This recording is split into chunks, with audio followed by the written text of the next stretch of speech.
Hey, is that a yawn? It just made me yawn, and you know how yawns are contagious. Kind of a yawn and kind of a stretch at the same time. It was more of a Hmm. stretch sound.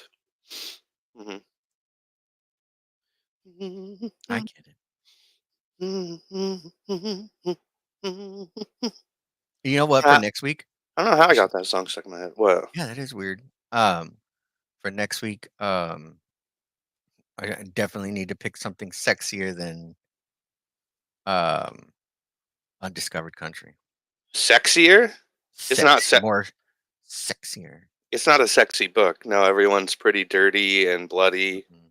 They talk about how they haven't showered for so long and they're Yeah, stinky. No, there's no sex appeal in that book at all. none, none, It doesn't seem. none. But apparently, there is in Rat City. Oh, really? Oh, okay. I don't know. Well, I keep of reading it. course. Okay, well, I don't know. Okay. I don't know why. I just keep reading it. Well, I'm on like okay. 4. I mean, um they got the tough guy aesthetic, check. They got Check, the muscles, check. They got the check, guns, check. check. Like the neon future. Yeah, right. The only thing you have left to add Blade is the Runner. titties, check. Yeah, yeah. And then you've got the muscles, the guns, the titties. That's called the Michael Bay trifecta, I think. Explosion, guns, titties. Questionably, right on the line of adulthood. Yeah. Uh-huh. Yeah. Yes, absolutely. Questionable. Is this jailbait titties? Mm-hmm. Gross. Like, do I Fucking send this to my friends, or are they going to judge me? fucking Michael Bay. Fucking Michael Bay. Take Mm. everything Oh, oh, awesome oh, oh, real oh, quick. oh. It's weird how I respect that guy somehow. You know, Wow. well, a little bit. No, I mean, certain aspects of his filmmaking prowess. All right. Let's say. That's what people say about Zack Snyder too. Oh, yeah. Well, I mean, there. Just on a surface level, I appreciate like the get it fucking done filmmakers. All right. No, You so you know. can meet a deadline, you're hired. Yeah. That's Well, how not fucking John necess- Romita keeps getting work. not necessarily that, but Oh, like the old story of Michael Bay on the original Bad Boys movie when he was making that. You know, I haven't heard that. I stay so far away from Michael Bay stuff. I have never even seen Bad Boys. you haven't seen the original Bad Boys. Mm-mm. He didn't No, there's even like have 6 of them now, I he think. didn't even have the reputation he has when that movie was made at all. I've hated cops for a long time, so I have no interest in the Oh, I see. glorification of pork. Well, there's a scene where it's the end scene in the movie. You might probably even saw it in the trailer, where they're driving away in this little sports car from a big explosion. It's like the big thing at the end of the movie. And he had it in the script, but the studio didn't want to pony up the dough. And he's like, I gotta have this fucking explosion at the end of my movie. It's like the trailer scene and everything, you know? And he paid for it out of his own pocket to get it done. Like $500,000 or something. No, Just to make that one scene couple happen. mil. Yeah, a couple mil to blow up this like airport hangar or something. Well, it worked. It's a popular franchise now. Yeah. And I think that explosion was kind of like the crux of the movie. Ah, he's got to get residuals from all these. Oh yeah, he's doing just fine. He do- All right, man. What are we doing here? You want to bring us in or something? Welcome to Keeping Up with Comics. This is the podcast where Ozzy and I wait. Say hi, Ozzy. Hello. Hi, Ozzy and I come to you every weekend, right into your ear holes, and talk about 2 random ass comics that we picked the week before. All in an attempt to keep up with what's currently going on with new comic books. My name is Henry, and this week we chose the Immortal Thor annual number 1 and Undiscovered Country. Oh, the Immortal Thor, of course, from Marvel, And then Undiscovered Country, number 30 from Image. Image. Image. Yeah, absolutely. I'm One of the thinking of big three. I'm thinking of changing like the format of the show a little bit.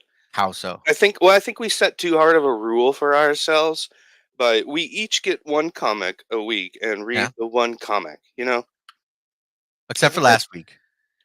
well, except for a couple times. Okay. Yeah. Like, Yeah. Yeah. I think I think maybe that's too tight of a parameter, you Yeah. know, for the Okay. show. When we need to I think going forward Henry and I are going to loosen that up a little bit somehow. Figure it out. These are thoughts that are coming out literally right now, by the way. So, Unfiltered and raw. yeah, that's what you get. Raw Raw dog in your ear. Aussie Mhm. for this show. That means my dick. Oh no. Um, Yeah. Henry knows too. Um, yeah, I don't know. I was just thinking about that. Or reading. Maybe we could call it like keeping up with comics by reading a couple, A several, few. maybe A few. one to 14 comics a week. 1 to 14. I feel like I read 30 issues of Undiscovered Country. Just No for idea the where it was. okay. All right, let's get into it. How All right, about let's do it. All right, yeah? number 1. Which one do you wanna We'll do first? Thor we'll or workshop the show later. yeah. I guess Offline? whatever. Fuck you guys. Hey, if you guys have thoughts, let us know at, Yeah, ganglineassembly@gmail.com. that is true. If anyone has any suggestions, like, would you like to see it tighter and we hold more astringent to this one a week each rule, or should we kind of loosen it up a little bit? I don't know. Future of the show. Future. It'll Let's end go. up it'll end up whatever it is, it'll end up good. It won't end up as bad as America in Undiscovered Country. I could tell you that. We will not employ Aurora to fix our problems on keeping up with comics. Or have laser arms. I might have laser arms. The Henry speaks for himself. I'm I'm I'm kind of all about laser arms. I'm very against, laser arms. Are Friends are of you wait? Humanity Are you against laser arms? Like in on yourself or on others being too. being introduced in this comic book Undiscovered I Country? I think laser arms in general are a wrong idea, and if you elect Okay. me as your Uh-huh. president and leader and king, I will ban He's running on the no laser arms no platform. laser arms platform. Yeah. Hoping to get that Zionist vote. Man, No yeah, laser arms. okay. All right. Oh wait, they do love lasers. They start wildfires in California with them. Henry Ozzy 2025. 2021. Write in 2024. candidates. 2024. Is it your 20? 24. Yeah. Not if I have my way. Uh, what do you think Undiscovered. then? Do you want to talk about Undiscovered Country Yeah, then? You let's do want it. to Let's jump get into in. that? Okay. Let's get in. Now, this Undiscovered is issue Country. 30, and I'm not sure how long. I should have probably looked this up, but I don't know how long the series is going to run. But it feels like this is almost like maybe the penultimate issue, It does, doesn't very it? close to the end. Well, didn't I thought I heard the news from you that actually they do have a finite ending that they're working towards. They do 6 issues. So from what I remember, is this group goes into America, who Mhm. has been walled off for years now. Has it Mhm. been centuries? I'm not sure. I don't remember. So this book, Centuries maybe. Maybe maybe. Yeah, century. this book I does a don't horrible remember. job at introducing new readers to the idea of of the ideas that are happening in this book. It's just like it picks, and I know this one was delayed, or at least I think the other issue, the before this 29 was delayed by a lot. So there is no catch up on it. You either know what's going on or get the hell out of here. It's like a very gatekeeper method. Hmm. But I think that goes along with the fact that these things are being written to be sold as trade paperbacks and not individual books. Sometimes even they're written to be sold as a fucking Move- TV show pilot or movie. Yeah. Well, from what A I script, remember, a screenplay. yeah. From what I remember, this one was hot for a little bit because there was I think Image was really pushing the fact that they wanted this to be picked up by Netflix. Mm-hmm, mm-hmm. And they're still doing that with like what's it, 3 billion, 8 billion genies. That's right. It's, issue one is released, and then the only reason issue one got popular was because there was news that Seth Rogen was Oh, going to really? be developing the show. And yeah, there was just news the other day about that still being it's still being optioned. It's still working on it. Huh. But I think that, yeah, I mean, it's a model that they're following now with these indie comics, especially at Yeah. Image. Also, when this started, Scott Snyder was pretty hot off his famous Batman run, Yeah, and so he had quite a name, a lot of momentum. just literally because of that around this time. Same And I thing with think, Charles Soule too. yeah, He's not on Batman, but he was doing Star Wars. was this Scott Snyder's next like real big title after Batman? No, no, he kept on DC. He was doing Dark Crisis. He did um, Death Metal with Greg Capullo. Yeah, I know he had a couple little things in small runs here and there, but like Yeah, I mean nothing like as big impactful. big Yeah, title. Yeah. no, nothing as impactful as that. That lasted as long as, you know, more than 2 years, Yeah,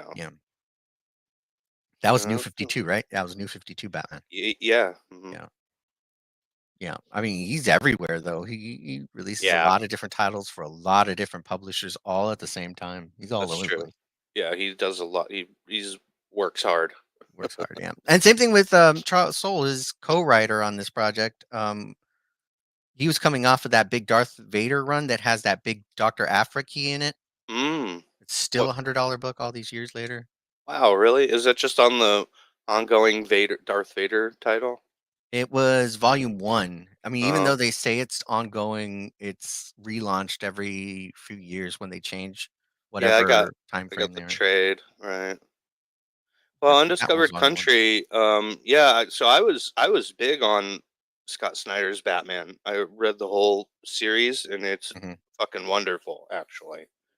Yeah. Yeah, Um, absolutely. Oh, yeah, it's insane. it's so good. Breath of fresh air into Batman, which is really hard to do. Yeah. And so I was hot on Scott Snyder. So yeah, I jumped. As once I saw this come out and saw Scott Snyder on it, I was sold just right away. On the premise and the name. So I picked up issue one off the stands. You Mhm. know, and I thought it was pretty great, and I continued with it for I don't know how many issues I have, like 7 or 8. Mhm. Something like that. Like a volume one trade, or maybe through volumes two, I've got floppies. So that first arc. And I just stopped buying them, probably because, like, I don't know, I hit a lull in fucking income, which will stop me pretty hard, you know? Yeah. Like, Well, oh, that I was can't. that was right before COVID was huge, wasn't it? Or it was during Yes, COVID? yes, sir. No, it was right before. Like, Right before? yeah, That makes sense because that's around when I started slowing down on comics too. yeah, that probably had a lot to do with it as well. Uh-huh. Um, and fucking I just I just dropped it, and then these things get behind you and you don't know where to grab the freight train again to hop And they back don't make on. it easy. And they Mhm. don't make it easy with the delays, and there was a big chunk of time when, like, I didn't even see this on the shelf, and I Yeah. wasn't totally sure if it was even still going, honestly. Mhm. My brother was reading along with me when I was reading it as well, and we were both kind of digging it, and we'd talk about it. And then I dropped off. He continued on though, and he kept telling me, like, "Oh, you should keep reading it. It's pretty fun." And that's all I really know about it. Mm. After what I had initially read, and that was when did so that was 2 years ago or something, like a year and a half. When did issue one come out? Issue 1 came out in like 2018 or 2019, didn't it? Fucking a, yeah, you're probably right. Um, I COVID probably was like find that out. for everyone, I'm sure, not just me, such like a loss of time. Yeah. Like you don't consider the time that we spent doing that, and oh yeah, okay, 5 years went by or something fucking crazy. Yeah. Anyway, 2019, November 6th, 2019 was the release date. so I tell you, I remembered that I was digging it, but I forgot a lot of the details. I forgot what the characters' names were. I forgot exactly what they were doing and what their mission was the last Mhm. time I left them. I forgot a lot of stuff, and I thought that this issue 30, did pretty decent actually at pulling me back in, and I thought that there were a couple key lines of dialogue that they put in that were clearly there to help me fill in some spots, like there to help me as the person who missed a bunch of issues, and I appreciated that. But we'll talk more about it. Can you hear me okay? Yeah. Oh, weird. Oh, You're weird. you're you're kind of cutting out Oh there. no. Am I still? That's Yeah, it's Uh cutting oh. out. I don't know if it's me or not. Uh oh. We'll figure it out. Yeah. It'll work Yeah. itself out, I'm sure. Did you recap before you read 30? No, I didn't. Ah. I know. I know you told me that there were a lot of pretty decent recaps on YouTube and stuff that I should have Mhm. watched, because Yeah. when we picked this a week ago, I was like, "Oh, cool. I'll spend the week just fucking reading Undiscovered Country, and I'll read 30 issues and I'll catch my ass up." That didn't happen, Mhm. I didn't read 20 issues or whatever. What's the gap? I didn't find time. And sometimes I barely find time to sit and read the one issue that we're supposed to talk about. Honestly. 30 issues is not easy to get through, Oh, especially and these wordy are, bit. yeah, these bitches are wordy, aren't they? Which Mhm. at least I appreciate. Just again, like just surface level. Um, More time reading equals more bang for your buck. I don't know if that's totally true, but it's kind of like it's a little true. you know, Mm, I'm always I'm always disappointed if like I spend $4 and I'm through it and it takes me 4 minutes to read, you know, a real fast yeah. issue.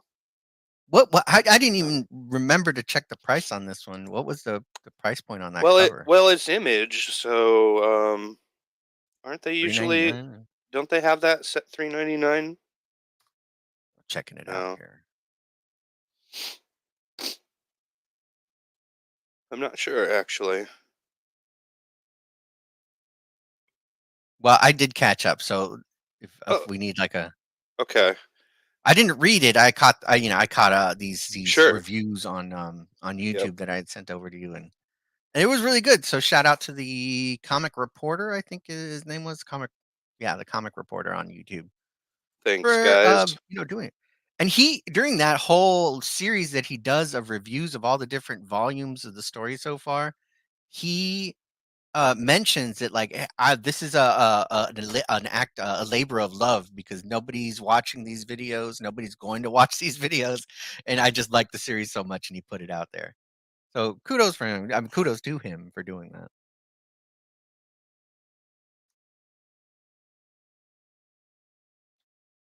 But I think Oz might have had some issues with his phone, so I'll go ahead and take over 100%. This is now my show. You guys are all stuck with me. Story so far is the world as a whole hears from the United States for the first time in many, many, many years. I don't remember exactly how many, but they had isolated the United States had isolated themselves and um, 399 is the price point. Isolated themselves, walled off the country, and nobody had heard from them in a long time. While this is happening, a worldwide pandemic called the Sky Virus is going around, almost wiping out humanity. Um, and the thing about the Sky Virus is, right before you die, you kind of tear up, and like fluid starts coming out. It's all blue, so it's super weird. One day, the European alliances, some of the other countries all get messages from the United States, this guy that looks like um, Uncle Sam, saying that he's inviting the world into the United States to give them a cure for this pandemic. So a team of about 7 people is put together, including doctors, mercenaries, the media, and yeah.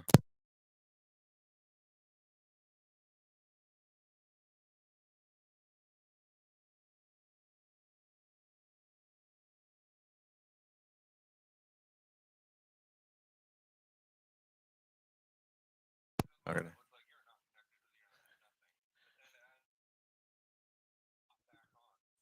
Oh, okay. Oh, I'll be in here. It's just if you can get in. Okay. Sorry, folks. That was Oz. Internet problems. He called. Let me know he's on his way back. He's on his way back. Woo! So a little bit of technical issues there, but nothing. Nothing we can't handle. Sheesh. Well, welcome back, bud. Yeah, it's cutting off big time when you were talking before. Well, thank you for keeping the ball up while I was gone. Yeah, yeah, no problem. It's still kind of. It is? I don't know what's going on my end. Hmm. Uh, Oh, they probably turned on that he head Hedron collider. The yeah. Hmm. yeah, Absolutely. we're Hedron. sliding. No, it's the what do they call it? Coal mine. Yeah. It's the Aurora AI. Aurora. It It's is the other. Aurora. I knew Yeah. it. Yeah, I was just telling the folks here, the fine folks that are listening, about the premise so far in the United States, reaching out to the Okay. world after being isolated and walled off, um, inviting the world to send a team over for the cure to the sky virus. The team is made up of mercenaries, doctors, um, Oh, by the writers. way, it's Henry's not just making a fun nickname for it. They literally call it the Sky Virus They really call it in the the sky in the virus. book. Yeah, yeah. Blue tears, Sky blue Virus. mucus. Yeah. Um, and so these people go, and it's basically after that point, they find out they had that it was a lie. Uncle Sam is a lie, and they have to work their way to through this spiral around the country to get to the truth. And in this issue, we're basically at the end of their journey, or getting close to the end of their journey. So they're nearing the center of the spiral that goes all around the United States. Every storyline that had happened from issue 1 to issue 30 has been this group of people either together or in, their little separate adventures, going through all these different zones in the United States and just surviving, trying to get to the end point. So it's basically like One Piece without the One Piece. Check. Hello. Hello? You there?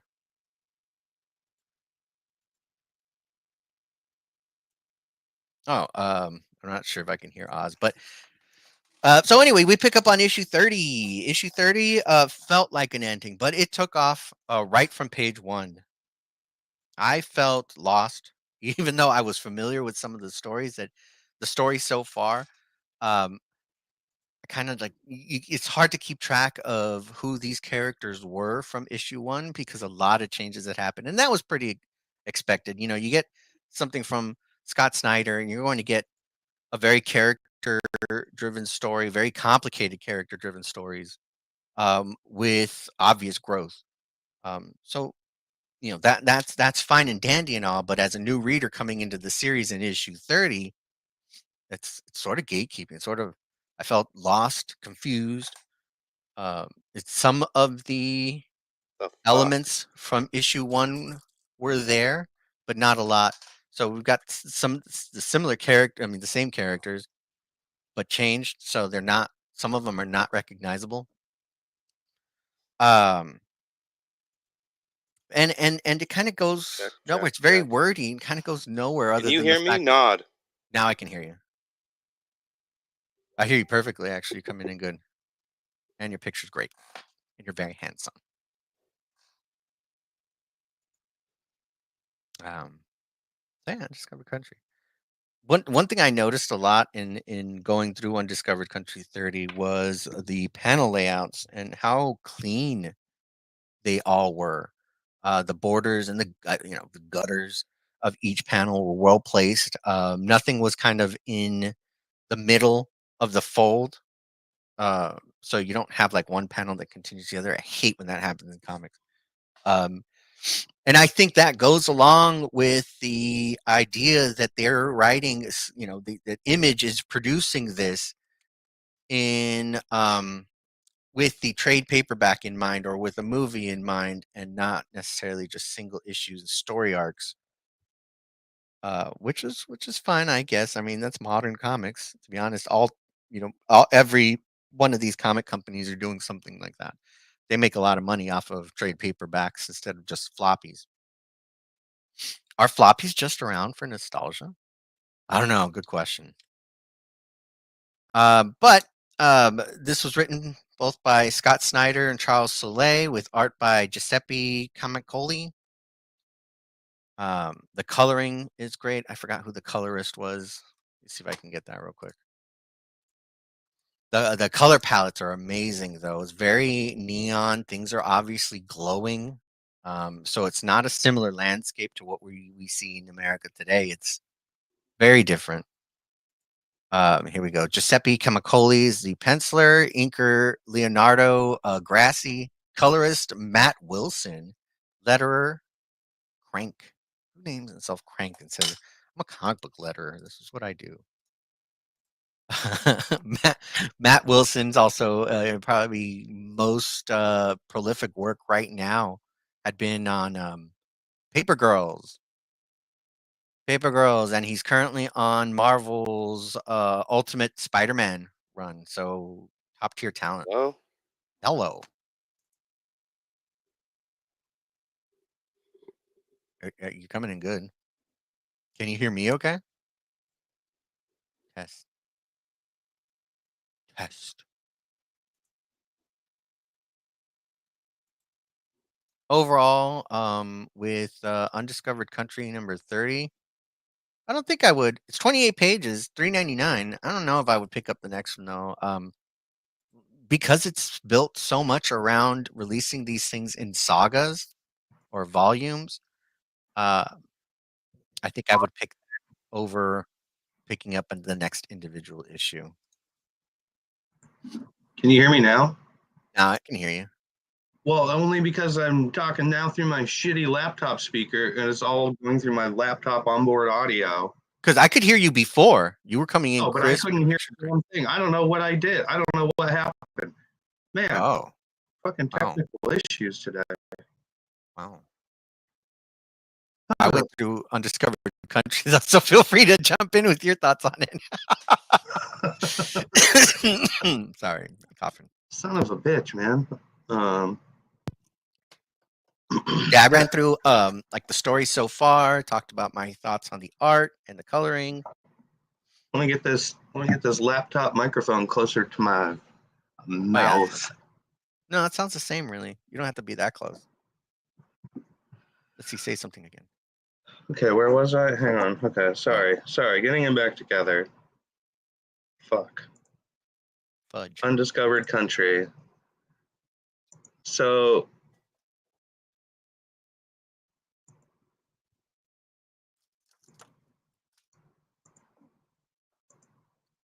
there we go.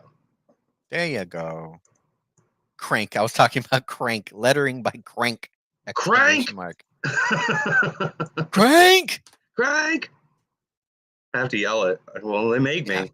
That's what the exclamation mark demands. With the GD thing. Yeah.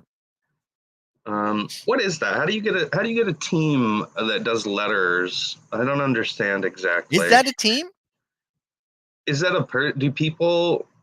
is that a person, an individual? Well, when I went to look them up on Maybe. League of Geeks, it's one individual person's like headshot in there, you know? Oh, okay. Well, I guess people do that. Yeah.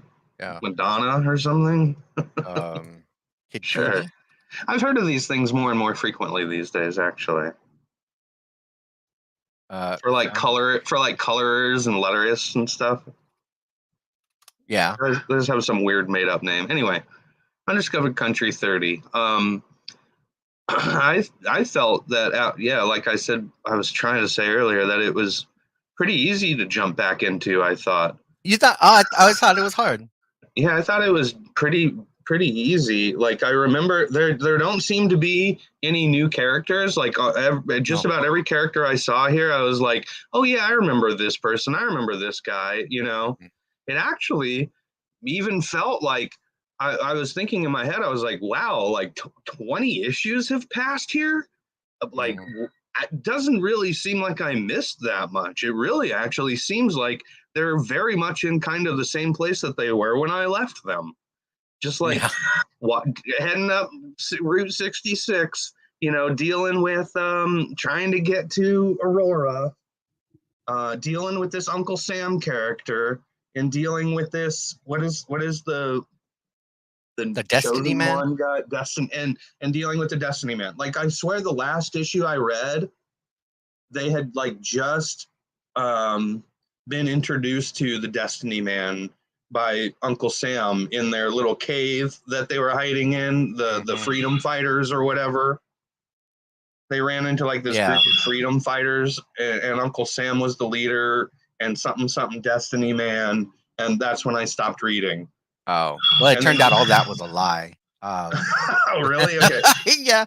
And then this issue explains who exactly the Destiny Man is too. So if you missed wherever that reveal happened, you're not it's still picked up here. That's kind of what I'm getting at is like they had a couple lines that really filled me in pretty well, on what I missed. And it doesn't seem like I missed that much. So, and then the whole time I was questioning, like, if I were to continue reading, would I just continue from here, or would I go back and read 3 trades to catch up? And after this, I've decided, like, if I want to read more, no, I don't think I would go back and get those trades. I think I would just get issue. I would just get issue 31 and just see it through to the end. Which you're right. It does seem like this is the penultimate storyline happening here. Like they're setting up the end game, right? Right. Yeah, I thought so too.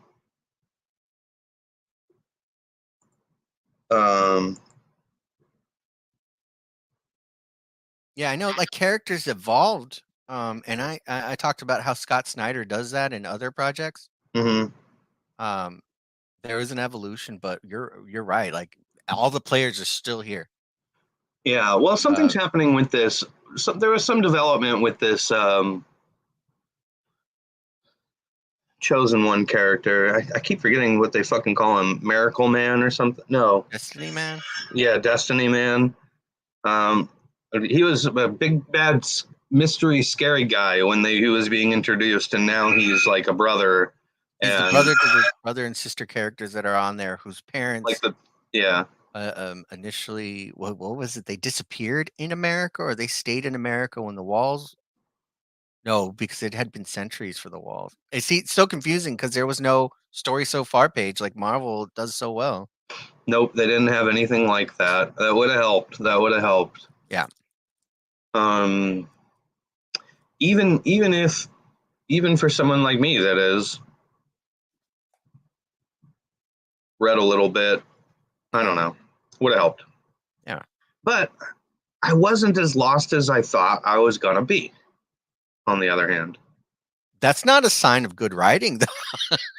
Well, then I think like, well, you haven't changed anything. Like, other than I was expecting to see completely different landscapes, maybe completely different characters, additions to the team, subtractions to the team. If this was a Josh Whedon project, 3 of them would have died. I guess I don't really recall this little kid being with them, and I don't really know where she came from or what this like tribe is all about. Right. The Greek-looking people. They send her home to show this, like, I guess they're showing like this small tribe, like the true horrors of what's going on in the country and trying to scare them. Or the podcast from the drone? Yeah, they send the girl back with the drone and show and say, oh yeah, I've come bearing bad news. Look at the train. I have no idea what I was looking at there. I can't tell. Well, because of the artwork, right? Yeah.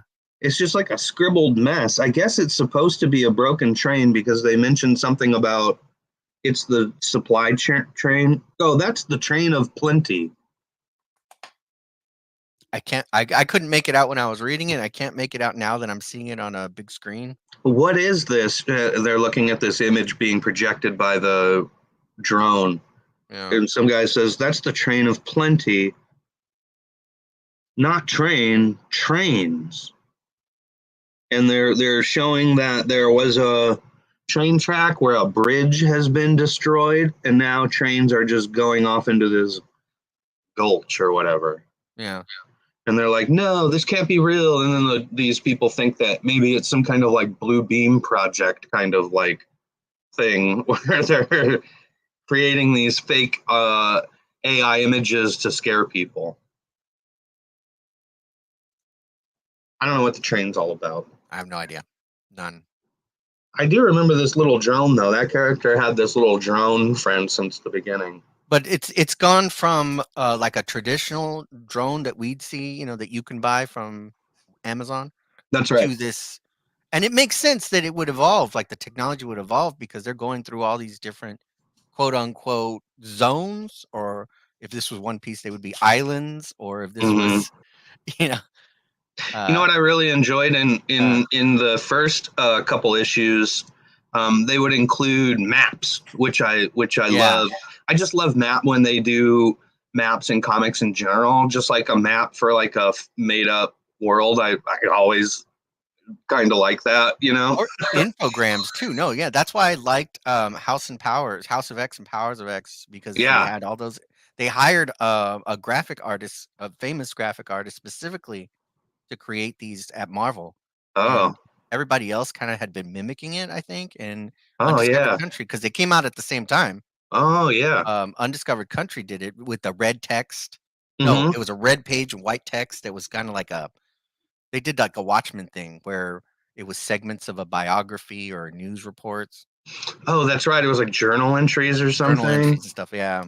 Yeah, I do remember that. Mm-hmm. There was a little more stuff I remember happening that like sort of fleshed out the world, like the world. It was there for like world building. Yeah. And that didn't seem to be too present here. I don't know. Maybe they include a map every time like a border changes or something major changes. They had character designs in the back. Yeah, they did. That's true. That's always fun. Yeah, but I think because we're nearing the end of the story, they finally kind of maybe that away. So yeah. Oh, I was surprised. Like, also, it's not just the drone that has changed. Like, all of a sudden, this main brother character has some kind of laser arm. That was not the case when I was reading it before. And also, this other character is some kind of like robot patchwork guy or something. He's like Marvel's Phalanx. Yeah. Oh, yeah. Right. And I don't remember that at all either. No, There's actually a line where they try to fill you in. A super soldier line. Yeah, they're sitting there like that was before issue 24 when they turned me into this soldier, basically line, which I knew was there for me, and I appreciated that. Right. This is all just character interactions. It's character building. And it seems like that was the case in issue 1 through 6 too, what I read. Yeah, 1 through 6. But there was stuff happening. Like you were learning like so much new stuff real fast, I feel like, in the first not from conversation though. That was coming from like infograms and maps and journal entries. And like them moving around and things happening. Yeah. And you were and that's when they were introducing all the characters that now are familiar characters, And so I kept the pacing going pretty well for me. But this very well, like you said, if they're leading up to an end game, then you're gonna get a filler episode, a filler issue, Yeah. Where everyone's just sitting around talking and nothing too exciting has happened. That's the thing, though, is that everything after issue 1 felt like a filler issue to me, and then like this is just kind of on pace with that. Yeah, it seems to be like like get on with it, guys. Get on with the story. Yeah, see some actions and they're really dragging out storyline, and that's a whole nother conversation that we could probably have a separate episode on, is how they're fluffing out these storylines and just dragging them out so hard these days. that's one of the bright sides I have for the next comic we're going to be covering is that it's a single. Good call. Yeah, good call. That's a good transition. Yeah, absolutely. So yeah, I have a feeling that you're not interested in reading more of this. No. Yeah. But is there anything about the story happening that's grabbing you? Like, how are you, like, the overall story of, like, America has put this, like, Skynet kind of thing. I feel like it's like a Skynet kind of thing, Aurora. Like, it's a computer program, right? They're not really saying. I guess that's the mystery, but that's my theory, is that it's less of a person or an entity controlled by people and more of a computer thing. Anyway, it created It's trope though, and I came like in Terminator. Yeah, it's Terminator. I came into this series because it was hyped up as being like fresh, a new sci-fi, hottest writers out there. And when I finally saw it, I gave up on it because it was all just character-driven story. Yeah, I didn't see anything new. I didn't see anything fresh. It was just kind of like, here's a new amalgamation of all these different sci-fi tropes, and we'll pull them out of a grab bag, and every new idea is going to be a zone. Not new idea. Every one of these tropes is going to be a zone. So you have that continuing even into this final issue where it kind of just goes nowhere except the character. I mean, you see character development, and that's it. It's not fresh. yeah, The phalanx. I mean, we have something to compare all these characters to. yeah, and even the idea that, like, all these different countries got together and formed like a super country, So you've got the Pan-Asian Prosperity Zone and the Beijing, Euro Afrique Paris or something. yeah, Wakanda. Yeah. Wakanda. Then you got like I don't know. No, it's like all the countries formed like these two giant countries, basically. Yeah. And that's another trope I've seen played out a lot. It kind of reminds me of, like, Blade Runner, where it feels very like it's LA, but also it feels very Asian. Firefly. Sure. Also, yes, absolutely. They had some kind of like Pan-Asian American alliance or something, right? Yeah, very episodic too. Yeah. So yeah, the techno upgrades. So this guy's laser arm, does it have like Green Lantern powers where he could just like create anything he thinks of? There you go, another trope.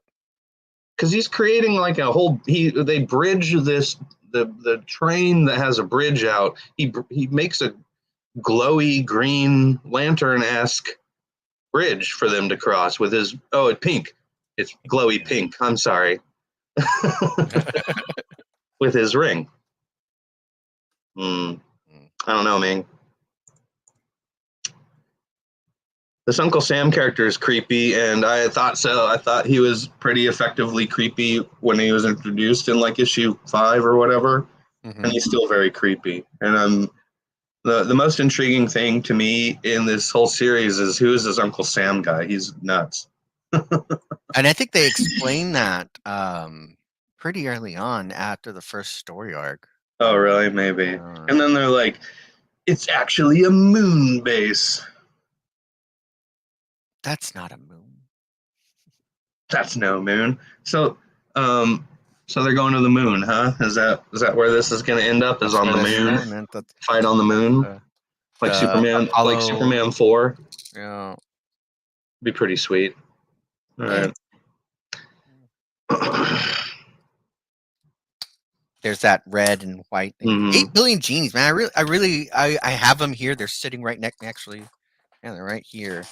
I I've really heard- want to get into it, and I just don't have a reason to. I think because I'm right now I'm reading so much other stuff, but I do have the whole series of 8 Billion Genies. That's the Oh, look at that. wrong cover. Yeah, I would like to check it out. It looks like they're putting out a deluxe oversized hardcover. And what we talked about with Undiscovered Country being one trope after another, I think that 8 Billion Genies, from what I read in like the first 3 issues so far, isn't like that. It's something Oh, fresh. is it episodic or is it an ongoing story? No, it's 8 issue mini. 8 issues. Okay, 8 issues. cool. I'm down for by that. Charles Soule or Soul. Yeah, Soule. I don't know. I'm gonna say Soul. I'm gonna say Soul too. Okay. Fine. Yeah, Well, yeah. So it's Charles Soule. and he's writer and penciler. No, the penciler is Ryan Brown. Oh, okay. Ryan Brown's this awesome painter. Do you remember when Marvel did those Alien variants Mm-hmm. where they would have? There was a Venom one that was really nice. I must say that was him. Oh yeah. Of course, I remember that one. That was maybe one of the better covers. One of the better ones. Mm-hmm. And that out of what 80 variants or something. We need to do an episode about that because they're the Godzilla. There's the Planet of the Apes variants. Oh, we should actually about movie homages and variants. Mm-hmm. The modern movie variants that Marvel has been releasing and DC, to an extent, not in the same way as Marvel though. Yeah. All right.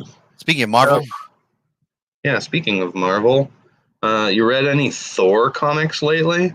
no, Me neither. No.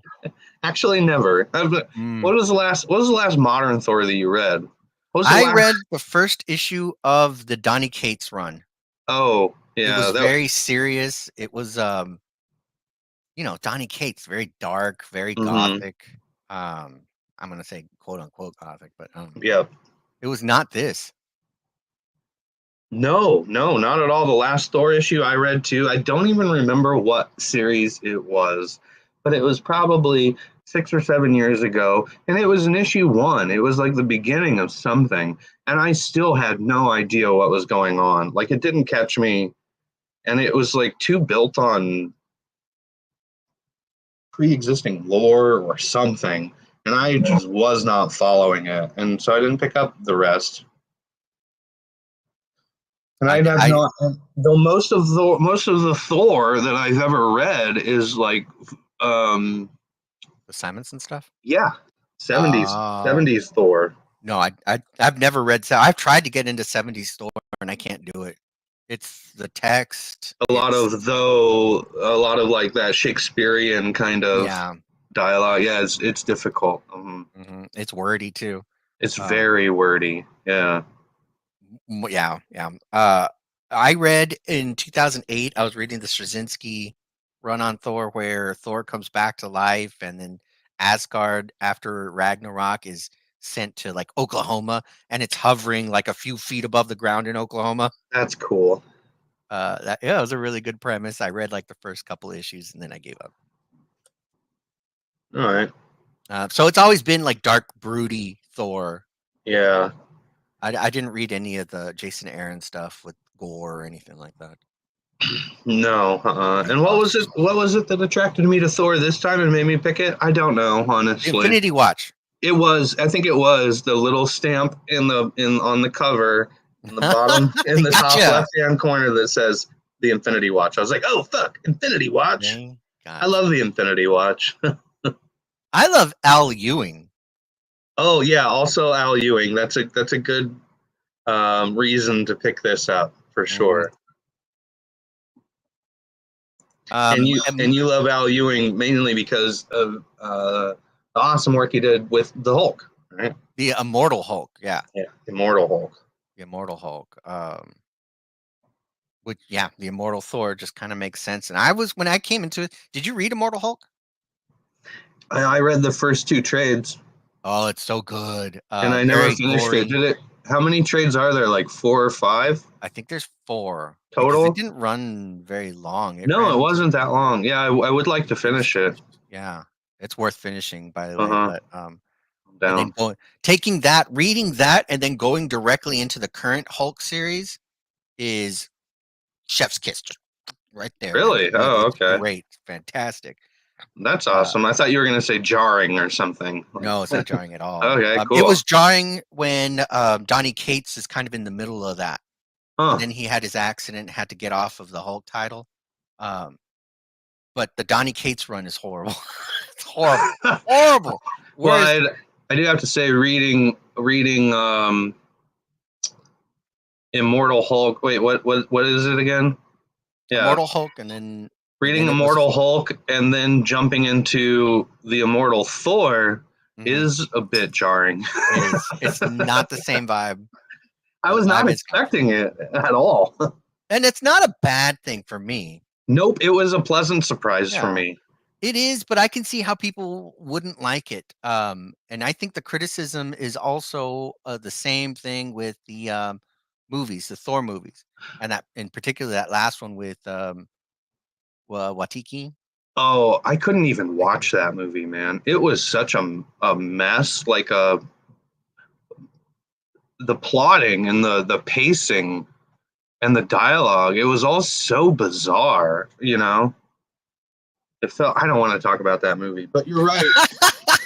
You're right. When I was reading this, I was thinking like, oh, they must be tailoring Thor after what Chris Hemsworth is doing in those movies these days.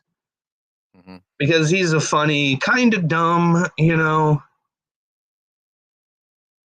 kind of dumb but noble goofball who's funny and can also quip, you know.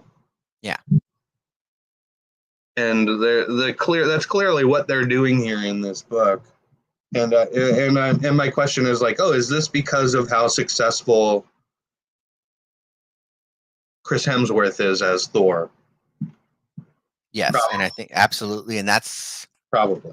Yeah, probably. And that's the criticism with a lot of what's happening in Marvel Comics right now is that they're molding these existing properties into the personalities that the actors have in these billion-dollar movies.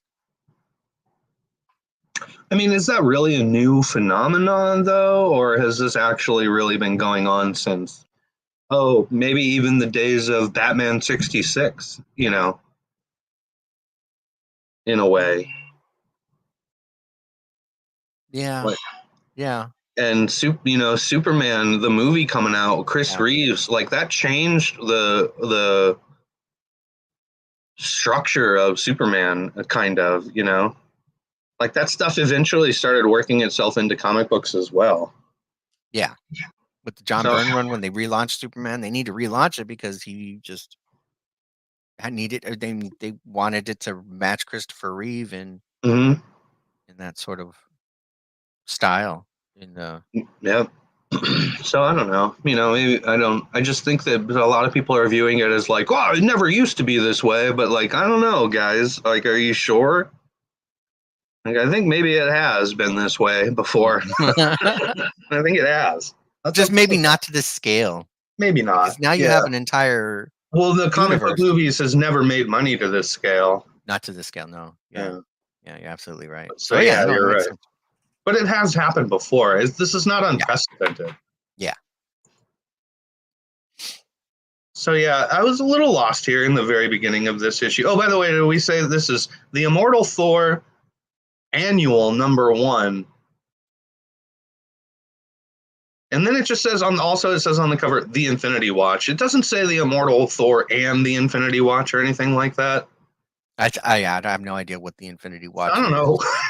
Exactly. It doesn't seem like the original Infinity Watch, which was a team of people who were in possession of they were assigned an Infinity Gem. One of the gems. One of the gems to prevent what happened in Infinity Gauntlet. To keep them apart, but keep them in check. In check, yeah. At the same time. Well, yeah, and after so reading it was like Gamora. Sense. It was like Gamora had one. Pip the Troll had one. Oh, it wasn't Gamora. It was Moondragon, wasn't it? Oh, that's right. Yeah. Moondragon, who's Drax had one. Drax had one. Adam Warlock. Adam Warlock had one. Now, I don't know who this character is that we're dealing with here. New Power. character. I don't know where he came from exactly, but I fucking love this guy. Power Uh-huh. Stone or whatever. He keeps changing his name in the Yeah. middle of the fight. I Uh-huh. was so enthralled by this guy. Like after a couple panels, Yeah. I thought he was funny. He gives me kind of like a Booster Gold sort of feel, Yeah. a little bit, where he's like, real full of himself. I don't know.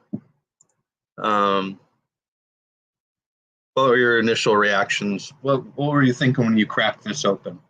I thought it was a quick read. And I know it's not the full. How many pages was this? This was 28 pages for $5. It's short, a little too short. I thought so too, because they have But a it's backup story. yeah. I didn't know who any of these characters were. That the Prince of Power, uh, the the rabbit. What was his name? Blackjack O'Hare. Oh yeah, Blackjack O'Hare. I didn't know any of them either, but man, I liked them all like right away. Mm-hmm. I I wanted didn't to like know. the secondary story on here with Phil Coulson. Oh, Nighthawk. I honestly, as soon as I was like, oh, a Phil Coulson story, I didn't read it. Yeah. Oh, you did. I was like, he's gonna read it, so I have to read it because originally I wanted to skip it. I read like the first 2 pages, and then I was like, how long is this? Oh, 5 pages, whatever. And I kind of just like breezed it. I was like, Phil Coulson, something, something. I Okay, know I got the gist of it. that Death Stone is from the Donny Cates Thor run. The Power Stone? No, the Death Stone. Oh, Death Stone. That's right. That's what he's dealing with. That's what he's dealing with. Yeah, the Power Stone's been around since Yeah, of course. That's one of the OGs. Actually, as a Thanos matter of fact, that's what they were originally called. stones. Yeah. Yeah. Oh, weren't they all called Power Stones in the first place?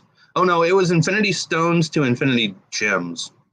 Yeah, stones to gems. And I Yeah. think the gems thing was the MCU. I don't know. That's an You could be right about that. Yeah. in I think in Thanos MCU quest. was I think it was only stones until the MCU. And I feel like the Power Stone was the very first one that was introduced. It's like the OG stone. I don't remember. Were As they far introduced in Thanos quest? as far as Infinity Stones go, I think that was the very first one. Yeah, Thanos. Yep. And I think that was the very first one. I could be wrong though. Not that it matters exactly, or does it? Maybe it Oh, it does. does. Maybe we find out that it does matter somehow in the story. Oh, they made oh, this is all like MCU stuff. I hate when you try to do a search for like something Marvel first appearance. It defaults to the movies. They're like, you mean the movies, right? That's what everyone cares about, the movies. You must mean, Robert Downey Jr. Yeah. Oh no, there were gems in the in the comics, and then the MCU called them stones. Oh, that's right. It was Gems to Stones. Yeah, it was Yeah. and I still think the Power was the first one. They were all in like different. There's 1, 2, 3, 4, 5. There's 5 first appearances. The first one was in 1972. It was the Soul Gem in Marvel Premiere #1. Oh, Soul Gem. Soul Gem. Then the Mind With Gem. and that had to do with Adam Warlock. That was all Adam Warlock shit. Yeah, that was all Adam Warlock shit. Mm-hmm. And then Mind Gem was in Captain Marvel 41 in 1975. So 3 years Oh, later. And then the Power and the Time Stone were combined into one story in Marvel Team Up in 1977. So, another few years later, and then all 6 gems together were first seen in Avengers Annual #7 in 1977. isn't that wild? Yeah. How far apart they came out, and like how it's clear that they weren't even really considering like a fucking gauntlet or all of them together. I don't even think they were really considering that in the beginning until they had several, and then they came up with that idea. Yeah, in 1990. Yeah, sure. It was the setup for the Infinity Gauntlet with Thanos Quest, and then it was Infinity Gauntlet. That's pretty cool. Anyway, Thanos Quest is good. Thanos Quest is good. All of that Thanos Infinity gem stuff is great. Yeah. Oh yeah. And the sequels to Infinity, Infinity War and Infinity then War Crusade. is good, and then there's Infinity Genesis. It has like that god lady, the lady that shows up and she claims to be a god, Mm-hmm. and she gets them all. That one wasn't as good. What Yeah. was that one? Infinity That's not Crusade? Crusade. That's It's right. Crusade, That was the third one. That was and then Not as good. And then she's comic relief in the Guardians of the Galaxy movies. Isn't that wild? Yeah. Anyway. Okay, Anyway, so back to Thor. Yeah, so it opens on this Casino Cosmico, Yeah. and they're at some kind of like fight arena or something, placing bets on these fighters. Yep. And then there's the champion of the universe who just kind of if he takes this guy out in Trico, 3 seconds. yeah, Trico Slatterus, the champion of the universe. When I first saw him, I thought to myself, "Oh, he looks like Blanca from Street Fighter." Yeah. There's got to be another character though that has that blue skin, red hair look. It looks familiar. I know that Akuma from Street Fighter. Is it? Yeah. Wait, is he blue red? I think. I don't know. Let's see here. Trico, yeah, Slatterus. From His comic first books? appearance was in a Silver Surfer comic in 1987. What? Really? Yeah. Holy shit! Okay. Created by Tom DeFalco. Does he get much use? In the last Well, he's been on and off 30 years. After the 2000s. So he was in a She-Hulk comic that was written. That was what's that one? All right, cool. cool. That they had really cool Greg Horn covers. Mm-hmm. I don't remember who it was, but anyway, yeah, he was there. He was in the Thanos series by Donny Cates, and then a couple other things here and there. So of course, in this opener, I'm thinking of the Thor the MCU movies, because Thor. What's the fucking second one called? No, the third one. I mean, that everyone likes. Ragnarok. So in Ragnarok, yeah, very much. Hulk is being kept by this like game master kind of thing. Yeah. As a fighter, and that's kind of what I'm looking at here. This Trico is being kept as a fighter in this like arena. I don't know what's going on exactly. Oh, first appearance of that of the guy Prince of Power is in the Guardians of the Galaxy series that Al Ewing wrote.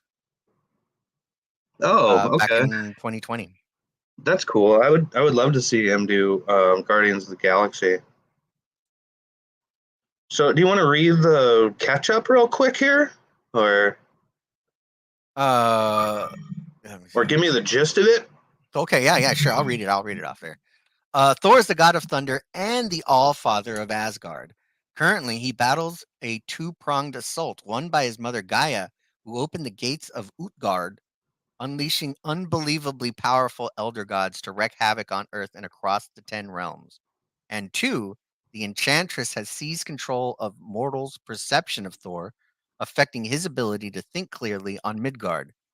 Meanwhile, across the universe, artifacts called Infinity Stones have bonded to new bearers, granting each power over an aspect of the very fabric of the cosmos. One of these stones is the Power Stone, bonded to a foolhardy hero who currently calls himself the Prince of Power. That was hilarious when he makes that mention of like, yeah, there's somebody else who calls himself the Prince of Power, some guy named Hercules. Yeah, Hercules already took that. Yeah.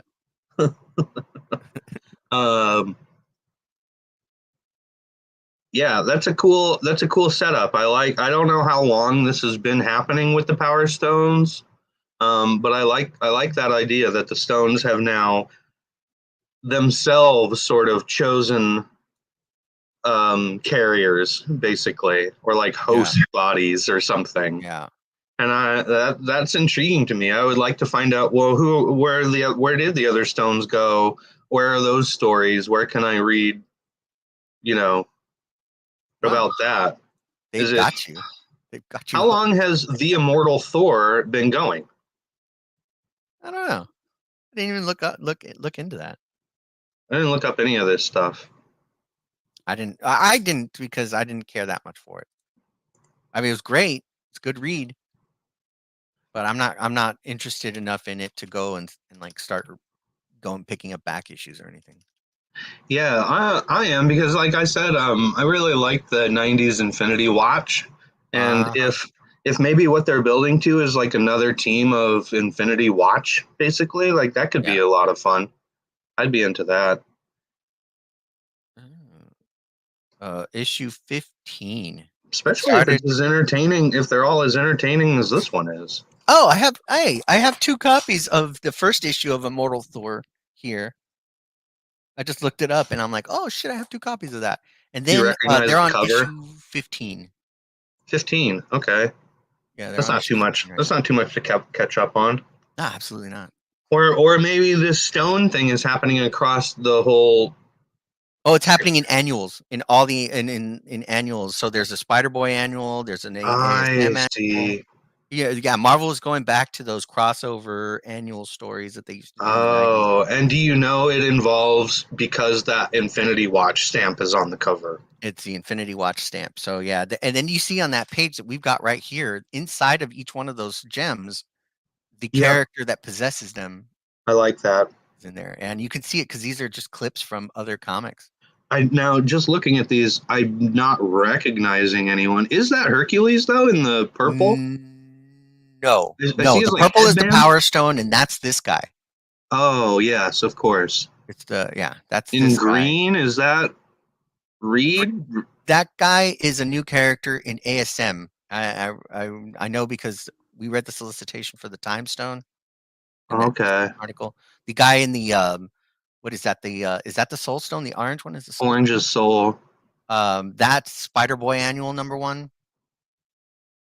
The red one, I'm assuming, is Captain Marvel Annual #1 because Oh it's got yeah, the that makes star. sense.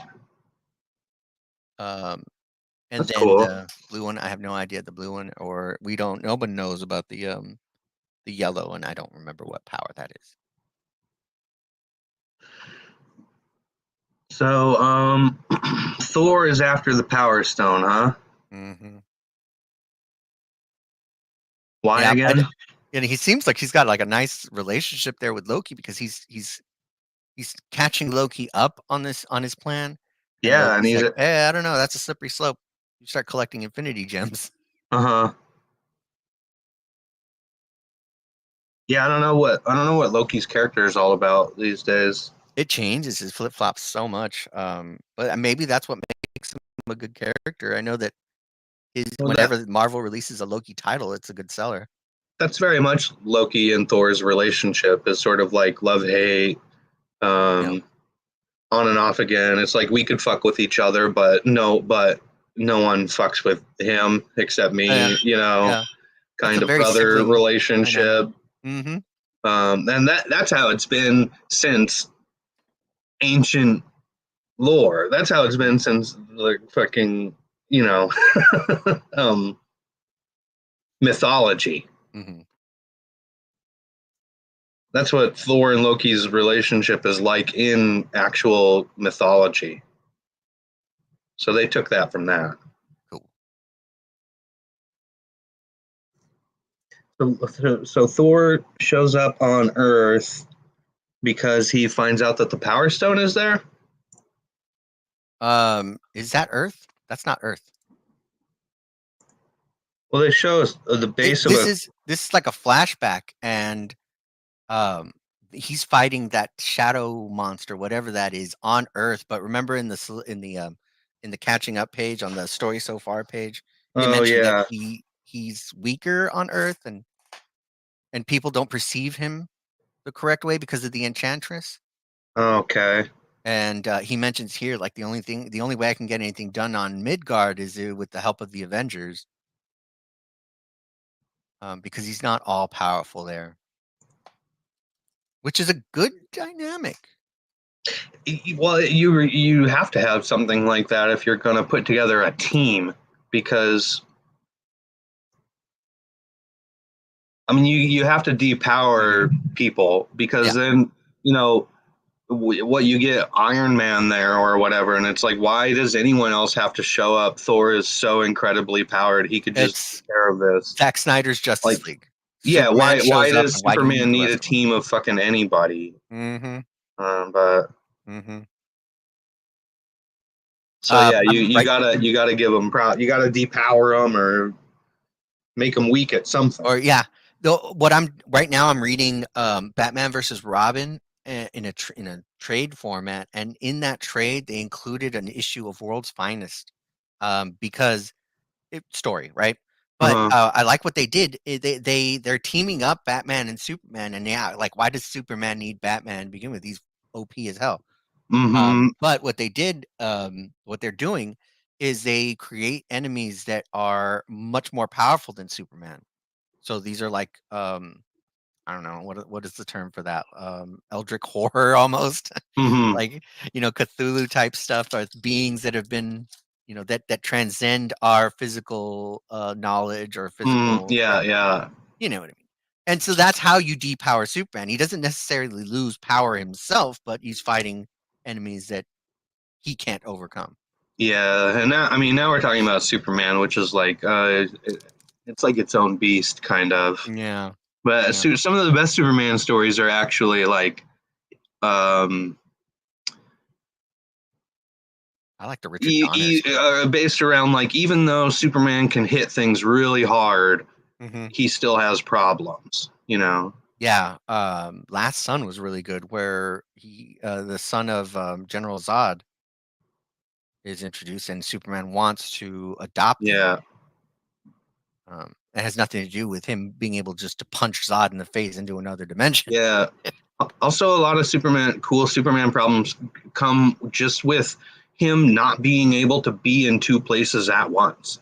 Yeah, Like, there's so much shit going on that you know yeah, yeah, he needs somebody else, something. Anyway, now we're talking about Superman, yeah. not about Thor, Thor. Superman. There's a lot of parallels there, though, so it's not unheard of to that transition gets put in place. So there's a narrator, like a story about power, about responsibility, about guilt, about redemption, about things, about other things that aren't the first things. This is my first indication when I was reading this. I was like, oh, wait a minute. These are jokes? Like, we're These are being funny jokes. here? Yeah. Who is this talking? You know? Yeah. Redemption. About things. About other things that aren't the first things. That's pretty funny. And you find out Pretty that this classic. voiceover you're hearing is somebody standing over a crime taking place. That's what I appreciated about the narration here, is that it's not Thor's perspective. Mm-hmm. Yeah, as soon as this other character was like at the forefront, I got excited. Uh, do you like that panel? Yeah, oh, With the absolutely. The Dark Knight Dark panel. Knight pose, I yeah. always love a good Dark Knight homage, like Way to in wedge it anything. in.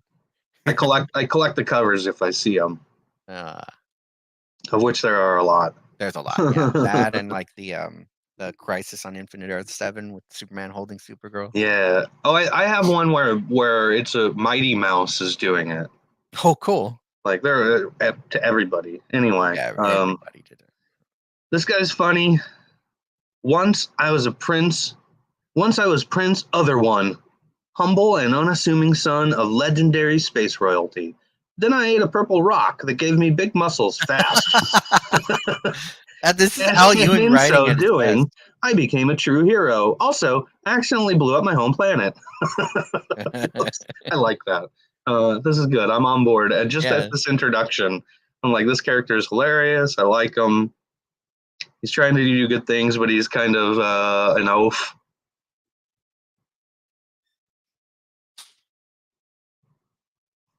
I don't yeah. know. He was fun. He smashes up this car. thugs trying to steal this car or whatever. Mm-hmm. Well, I don't want to do a page by page though. Oh, they're holding up this guy at gunpoint in his car and stealing his car. He says, "I have mercy, I beg. I'm just an innocent toxic waste manufacturer." Pretty good. Yeah, They used to call me the Prince of Power. that's the Hercules line. Mm-hmm.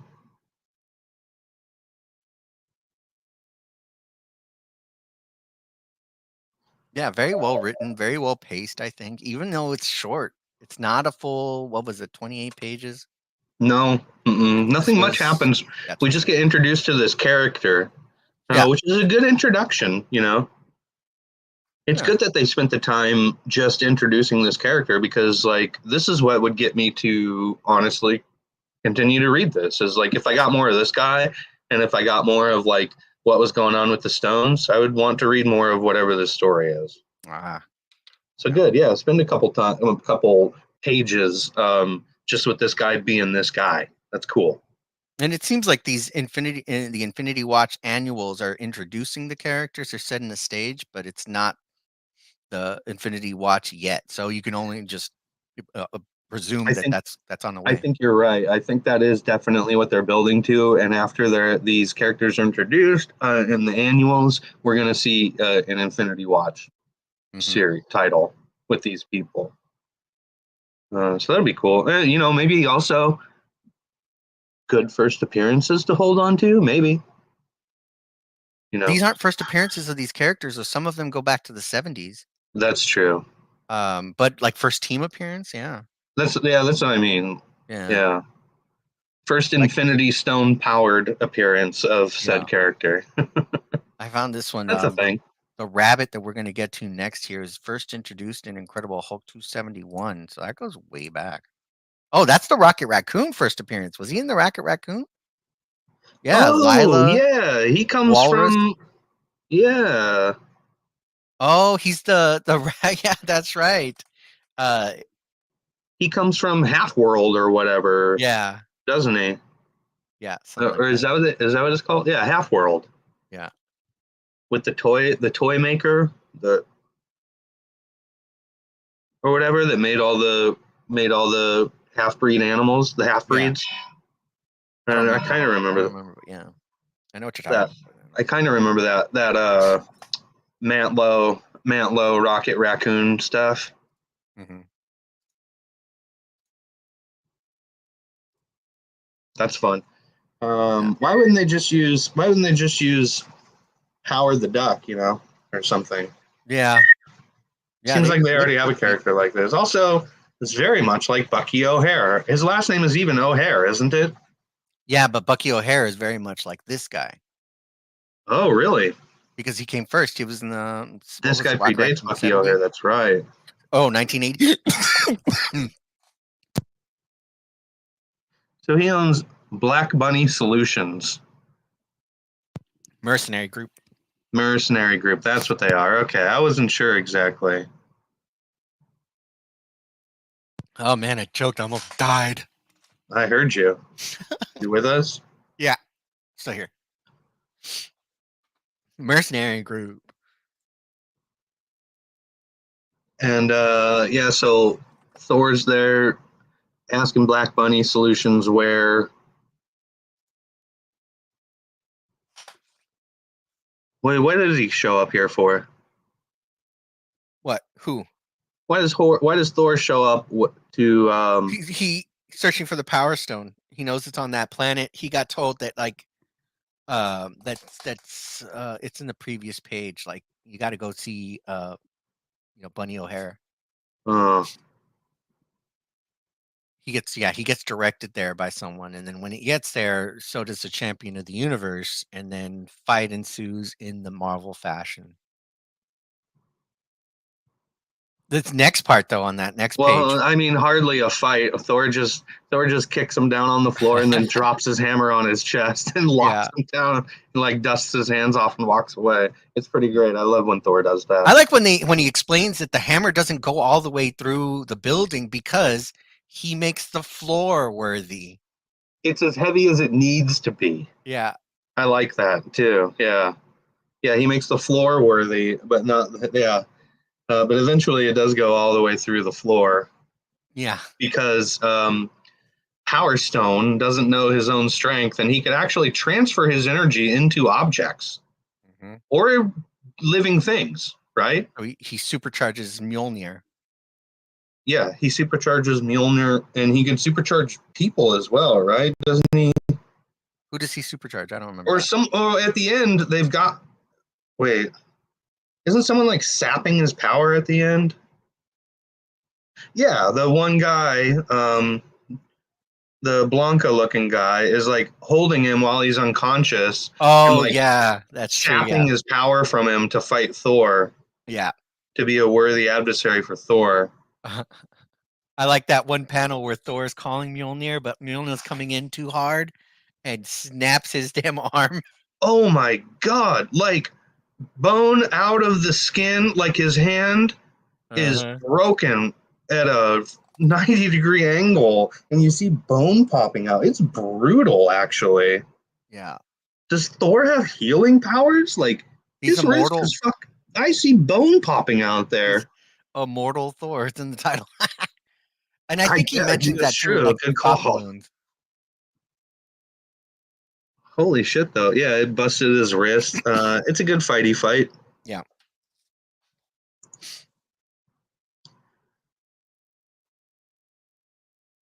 Yeah. What else about this? I don't know, really. I don't know. No, I liked it. It's great. It's a It was one and fun. done story though, and I can't wait to see where it goes. I might pick up the others, but I don't know. What would you pick up? The other Infinity Watch annuals? Yeah, if I see an annual and it's Infinity Watch, I would love to kind of follow up on what's going on there. Mhm. I know this I'm is not. not the first because we saw that ASM had an annual 2 weeks ago. That's right. Was it Infinity Watch? Yeah, it was Infinity Watch. Yeah. Okay, cool. I'll check that out. You know what? This didn't necessarily make me want to go read more of is Thor, right? no, no, I don't Well, care about right? Like everything I'm attracted to here is everything but Thor. yeah, So, yeah, yeah. yeah, I would follow that Infinity Watch stamp, but I don't know if I would follow the Thor title Yeah. as much. No, not at all. No. Maybe. And then earlier I was saying like, oh, they made it funny to be like the movies, But it's a funny book, but Thor is not the funny character here. It's this Power Stone guy.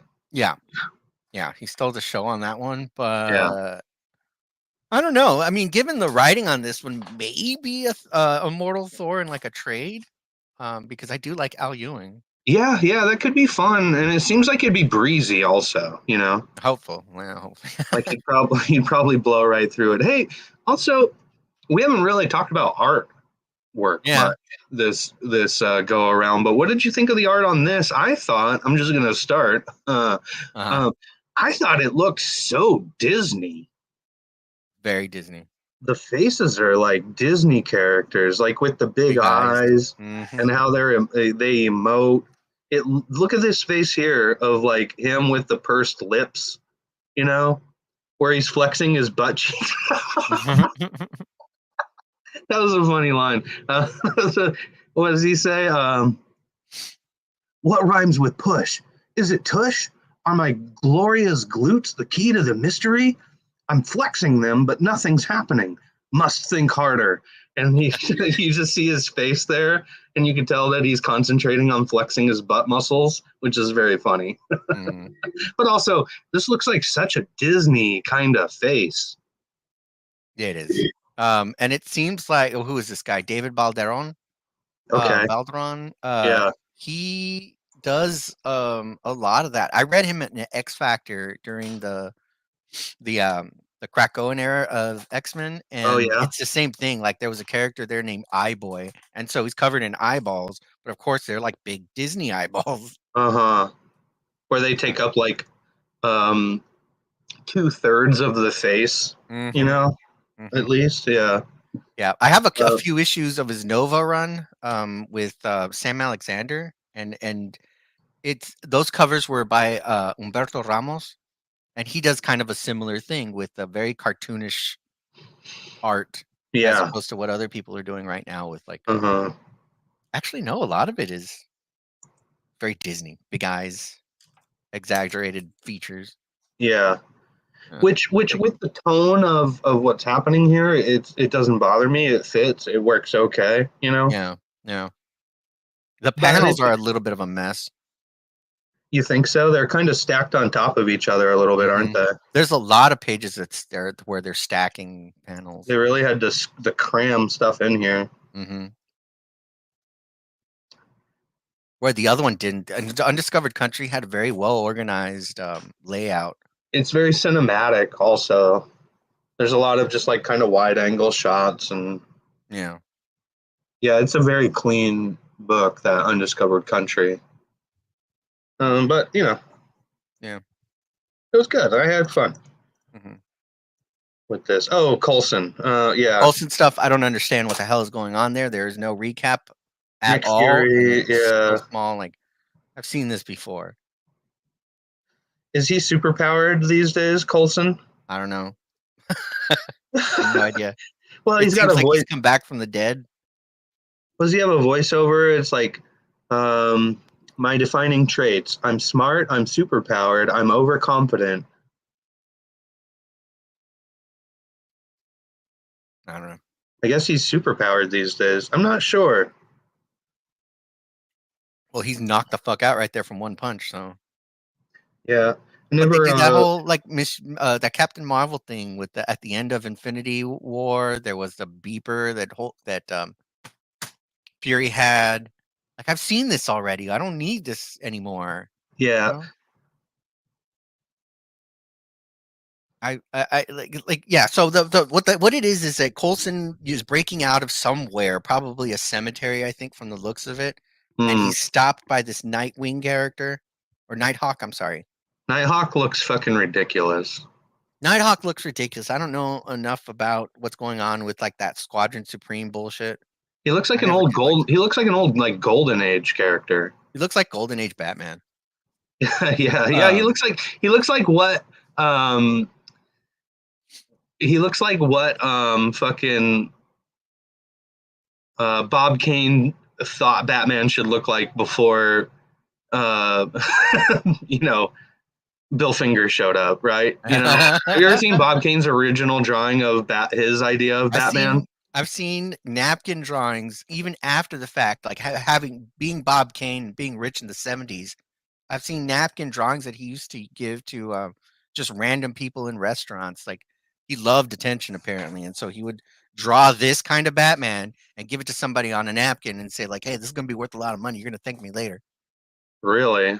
Yeah. Mm. Apparently, Stan Lee and him were like best friends, and they go out to eat all the time. And Stan Lee would tell all these stories about him picking up waitresses like that, or attempting to pick up waitresses. And there Yeah, was, yeah. he With there was like he is being Bob known. Kane. I mean, everybody forgets this. Stan Lee was like a pimp in the '70s and the '80s, and he could have anybody he wanted, and he knew it.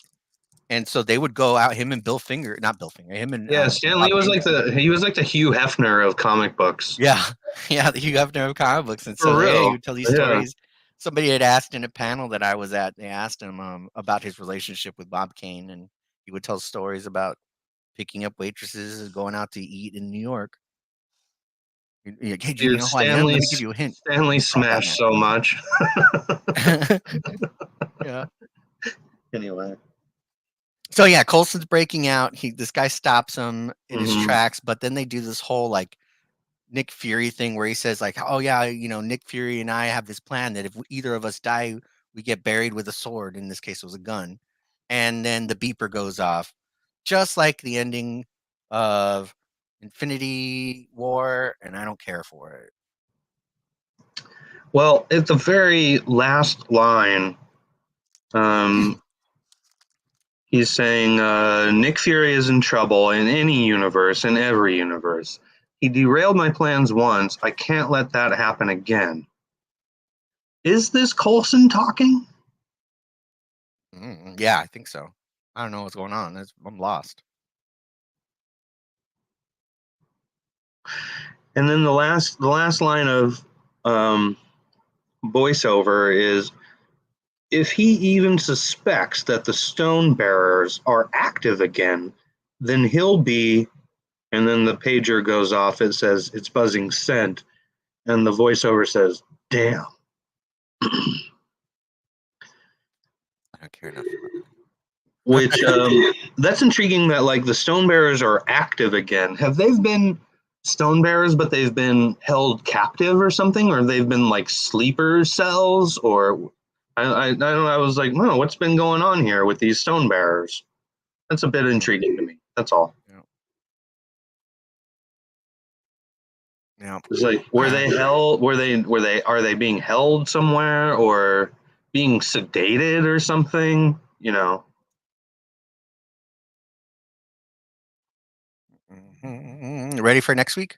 Yes. I gotta move on because I'm done with that. Yeah, I'm done with that book, but I don't think I'm done with Infinity Watch and what they're building on. I really want to check out more, and I will. Oh, cool. Yeah, sounds awesome. Well, there's more annuals coming out. I think that's not the last of them. I'm more intrigued with following up on what's going on in that Thor book than I am in what's going on in that Undiscovered Country. Yeah, same here. I could say that at least. Oh man, Nice House by the Sea #1 is coming out next week. That's a sequel to Nice House on the Lake. Is that a horror book? Yeah, yeah, it's Disney Black Label. Disney Black Label. Oh, okay. So this is releases for July 24th. 24th. Come on, internet. Mm-hmm. There's a lot coming out as far as big books go. There's that new Teenage Mutant Ninja Turtles written by Jason Aaron. It's got 105 variants. Is that a record? That's got to be a No, record. No, I don't think because so. no, it's not. Uh-huh. But it's got there's going to be millions of these books printed. Anybody picking this up, you're not going to want to pick up cover A if you're looking to flip it later. You're going to want to Don't flip it. Don't slab it. Nothing like that. Don't worry about it. It better be a damn good book if I'm going to be picking that up, and I don't even want it. Besides that, the Absolute Power event continues at DC, so we're going to have a lot of miniseries on that. Mm-hmm. The one that I am excited about is Nice House by the Sea #1. Huh. Flash Gordon #1 is out from Mad Cave Studios. I like that all these older titles are getting kind of revisited. Yeah, like Space Ghost is happening right now. Space Ghost. Yeah, I want a Green Hornet, a new Green Hornet. That'd be fun. Yeah.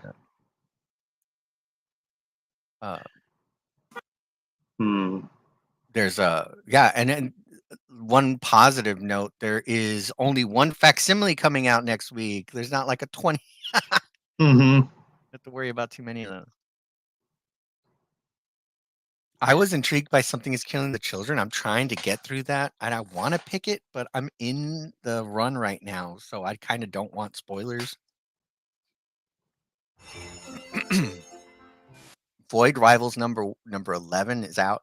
I've been reading Void Rivals by Robert Kirkman, and it's amazing stuff. Yeah. Ooh, Oni Press is putting out Epitaphs from the Abyss #1. It looks like a horror anthology. You know, I love that. Oh, yeah. Haven't picked up one for a while. Berserker, A Face Full of Bullets #1. They have spin-offs of that already. And it's still being written by Keanu Reeves, but also Jason Aaron. With art Spawn by kills Salvador every LaRocca. spawn. Damn. What? Spawn kills every spawn #1. $2.99. Heck yeah. Oh, fuck yeah. That's hard not to pick, man. Yeah. Supermassive #1. Ooh, I will read Uncanny Valley #4 when it comes out next week. You're still on those, or you just read issue 1? No, I read 2 and 3 as well. They're good. Oh, cool. They're fun. Oh, And they keep introducing like new little cartoony tropes into the world, which is a lot of fun. They're always doing something new, like, oh yeah, they could do that in cartoons, you know. Yeah. There's It's this fun. indie book called Eternal Warriors: Last Ride of the Immortals, and it looks like a western-ish kind of thing. Alien Books is the publisher. I will not be able to get my hands on it, but it seems so interesting.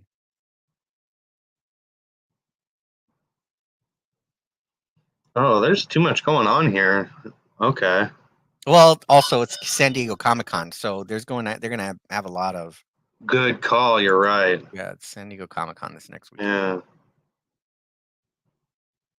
Yeah, it is happening. Mm-hmm. Catwoman, the Legacy Cowl #1. I've never read a Catwoman story.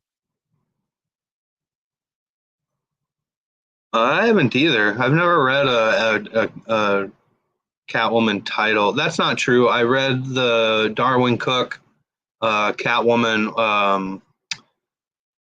What's it called?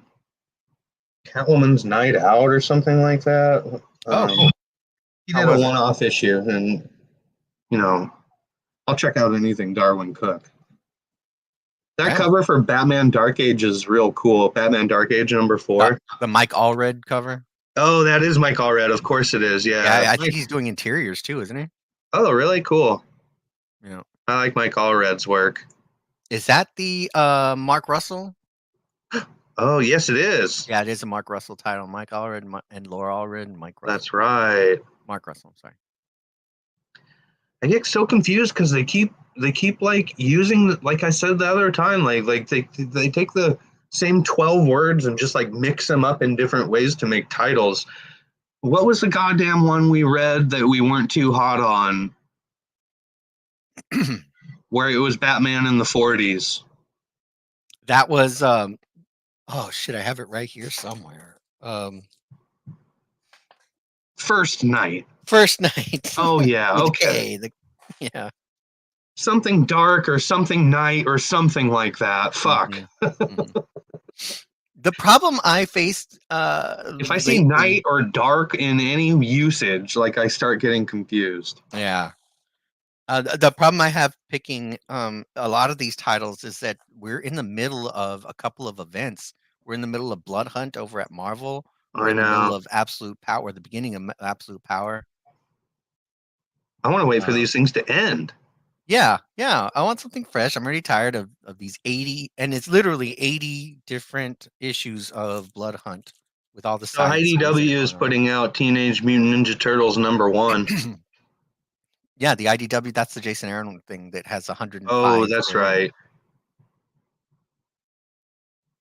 NYX #1. Nyx. Is Nyx. it Nyx? I think so. I'm not too big on. I read X-Men 1 that came out, was it last week? It's really good, but I don't know about this whole like teenage angst X-Men. Like, I'm over it. I don't care about Miss Marvel. I don't care about Anoli or Prodigy or Laura Yeah.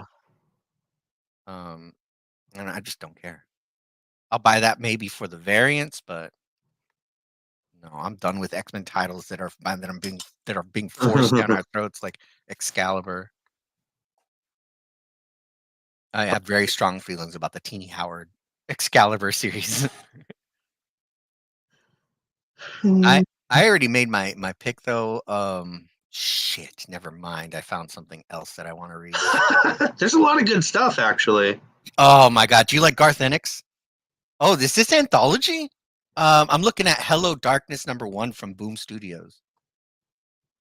Horror fans rejoice in cadaverous delight because Hello Darkness is a brand new monthly anthology series featuring what Boom Studios is known for, the best in modern horror, fantasy, and mystery, not to mention the darkest stories yet from an all-star cast of creators. With a spine-tingling lineup of industry legends including Garth Ennis, Becky Cloonan, James Tinian IV, Werther Del Edria, Brian Okay. Azzarello, Vanessa R. Del Rey, Wow. John Arcudi, Ryan Sook, and many more. Everything from the primal fears to modern political horrors will be awakened in a classic style of creepy and eerie and the contemporary chills of Black Mirror. Huh. Fans can also expect stunning main covers, blah, blah, blah, with Jenny Frozon's. Ooh, I love Jenny Frozon. In addition, a deadly new Something is Killing the Children story unfolds in the first 6 issues, along with a bone-rattling new serialization tale by Garth Ennis and Becky Cloonan for the first 7. 48 pages for $5.99. Wow, that's pretty sweet. And that's pretty sweet. That's, I mean, anthology, right up Are you your alley. sure you don't want to pick Biden's Titans versus Mickey #1? The only reason I didn't pick that is because I don't like that version of Mickey. I'm just kidding. I don't care. Is that Pete Buttigieg as Wolverine? Yes, Jesus Christ. that's Wolverine. It's Wolverine. All right. Oh, this is great. What the fuck? Unauthorized by everyone. Yeah. Oh man. We're all Oh, deep. look at Bernie Sanders up in the character box. Is that Bernie? That is Bernie, yeah. Yeah, he Oh, got that's screwed good. over by Biden in the Yeah, I know. 2016. And then he put him on the damn cover. And then there's some kind of like mystic cat. What the fuck? Yeah. Oh, that's too funny. Okay. No, I'm not picking that. No. I want Hello Darkness #1 or Nice House by the Sea #1. Nice House by the Sea. Now, are you going to have knowledge from the other title for I don't that, know. do you think? I'm midway through it, so I'm going to finish that off probably today, and then. Mm-hmm. But I'm going to read that anyway, so I figured, like, damn, that's a really good title. People Good people are timing. really loving that Geiger comic. I liked Geiger. I read a lot of the Ghost Machine stuff because you know who's on there? Jeff Johns. Yeah, that's his company, It's his. Yeah, that's so right? strange. He still works for DC, and then he's got his little imprint there with. It's him and like they're doing the Image thing, so they're all co-owners. It's him. It's All the superstars. all the superstars. Yeah, I can't remember who else it was in there, but there's a bunch of people. I think Peter Tomasi is there. Oh yeah. Oh, there's a lot of SDCC variants coming out. Yeah. Oh, Brian Hitch, Jeff Johns, Francis Manipal, Brian Meltzer, Peter Tomasi, Gary Oh, what the Frank. dude? What is this? Mm. Mike Tyson #1. Who's Oh, releasing that? it's a Punch Out cover, like the NES game. Mike Tyson's Punch Out. Fame. Mike Tyson. Oh, this is like Tidal Wave. Tidal Wave. So this I is can like tell a you right now. biography. Huh? Yeah, it's a biography, but like you're not gonna get your hands on it. They're printing No. those things in like the hundreds, and that's Yeah, it. I know. I'll find them. I'll find Tidal Wave books at my LCS from time to time. Not that I'm like going there and looking for them. I'll just happen across them from time to time. We should really reach out to that dude because I want to give away from them once, and I talked to him for a little bit. Oh, really? It's Yeah, really they put nice. out all this kind of stuff, which hit it big. I pick up from time to time because we do movies as comics, and it's They got kinda cool. they got a lot of attention a couple months ago because they were doing a Taylor Swift bio comic. Oh, And those things were huge. They were selling out left and right. I bet. Are they usually unauthorized even? I think they are unauthorized. They have I to think be. mostly. I have a Carrie Fisher biography from Tidal Wave. Oh, cool. Yeah. Really cool. I didn't read it, but it's really cool.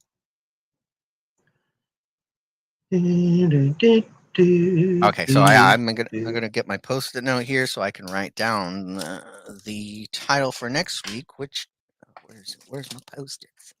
Did you take my post-its? Resident Alien Book of Life. I just started watching that show. How is it?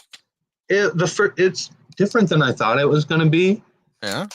But it was good. I mean, Alan Tudyk, or however you fucking say his name. Tudyk? Tudyk? It's Tudyk. He's two wonderful. He's wonderful. Two dicks. Yeah. But was that a comic book first and then became a show, or now are they now making a comic after the show? No, comic first. Oh, okay. Yeah, that makes sense. Yeah, I'm gonna do Hello Darkness #1. Cool. Yeah. I'm gonna do.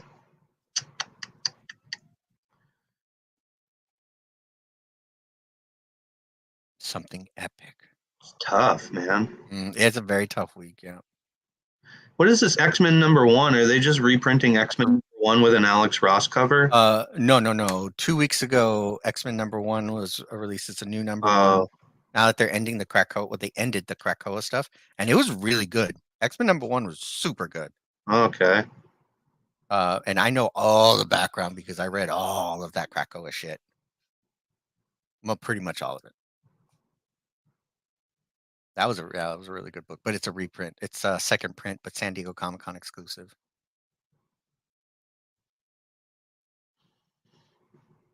Beneath the Trees.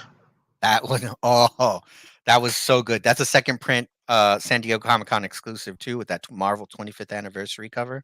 It's a cool cover. They've got like that Teddy Ruxpin like It's looking. so good. It's right up your alley, man. It's so good. Yeah. Destro, that's right. Oh, they're doing Lady Jane now, aren't they? Or wait, Lady Jane Scarlet. I know they're doing Scarlet in a mini series right now. That's right. Energonverse, yeah. The Scarlet one started. Yeah. Right. Well,